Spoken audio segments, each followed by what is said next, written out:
Well, I was running around a lot. I worked the weekend, and I have a question. Have you ever been so busy that you move from one task to the next, not really paying attention to what you're doing while you're doing it? Story of my life. Yeah, exactly. Well, sometimes life, it can be moving so fast we can forget to take a second to be present. Our first guest of the day has some tips to help us with that. Of course, we are joined this morning by Nicole Walters, owner of Ahava Collective in Greensboro. Good morning, Nicole. Thank you so much for being with us as always. Good morning. So first, I want to talk to you about mindfulness versus meditation, because I think there's a key difference here, and I would love for you to explain that.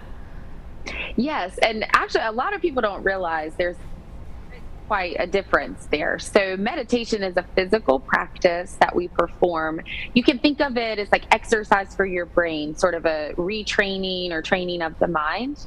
And then mindfulness is, a state of mind moving throughout the day. It's how we are more aware and more present throughout the day. So the act of meditation helps us to gain access to more mindfulness as we're moving throughout the day. Right, so mindfulness can be throughout the day, and then maybe meditation is an exact activity that you're doing. Yes, an intentional effort toward gaining more mindfulness. That's the way you can think about meditation. Perfect. So can you explain the benefits of engaging in both of these?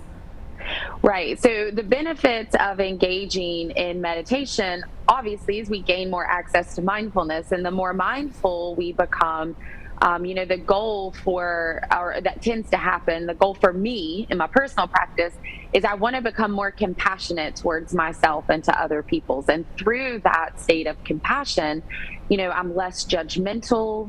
I'm able to be more present, more aware of what's going on in the moment, whether that's with my family or at work.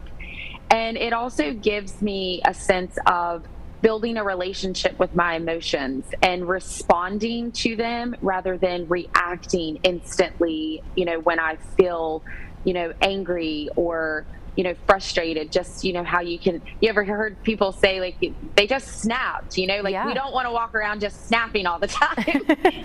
Definitely not. I do love that, of kind of taking that moment to pause. You mentioned a few examples of mindfulness. Could you maybe name a few more that people can think of throughout the day of before they snap? What can they do instead? Yeah, so what happens is through the act of meditation. So for instance, let's say we're having a particularly tough day at work, but we're so busy, it's not like we can just stop and set, down for 20 minutes Right. and quietly breathe. And, so keeping a very practical approach to it. So, taking just a moment, deep breath in, deep breath out, and know that, throughout the day, you'll find a few minutes to sit still, but intentionally carving out time. Let's say when you get home, taking 15 minutes to, meditation can be done in many different forms. Maybe that's just sitting down and thinking about and sitting with whatever that emotion was. Maybe it's journaling. For some people, for me, one of my favorite things to do is, I love to sit, I love to practice yoga. I also really love to walk, go be in nature. Gardening is a great way, tasks that kind of keep the body sort of engaged so that we can focus in on calming and quietening the mind and allowing those emotions to be present rather than trying to suppress them, push them away, or react to them. I was going to say, focusing in on doing one sole activity, but doing it by yourself is probably a perfect way to combine those. Yes, it is. But there's a lot of benefit to meditating in communities. You gain access to, skills, and you build in that synergy of other people that are trying to gain access to that awareness and that mindfulness as well. So there's benefits to doing it in community and learning ways to be more efficient when you're doing it by yourself. I'd say my probably favorite is going for runs. You were talking about walking, and yoga were some of your favorites?